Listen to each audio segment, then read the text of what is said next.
Mbele wadhiane dala ma Mombasa ni dichuo moro ma ike oniang'o chwale do ma Mombasa kama donjne kod ketho mar bambo kendo rocho ratich nyathi moro ma wuoyi ma jahigni 14. Achichno manyinge Ahmed Malau ma bende iko ni en japuonj din mar nyithindo miluongo ni madrasa ne ochwale nyim jang'ad bura David Odhiambo ewi kethono man otimo tarik 28 dwe mokalo e muskiti ma Mujabu mantiere alwora ma Mirikiti.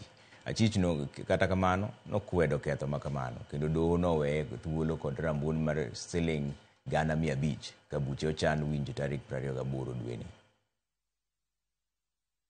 Elezo ni kwamba tarehe 28 April mwaka huu maeneo ya Marikiti, Mujabu Mosque hapa Mombasa, kinyume na sheria ulimlawiti mtoto wenye umri wa miaka 14. Shtaka la badala unashtakiwa na shtaka la kumpapasa mtoto. Maelezo ni kwamba tarehe 28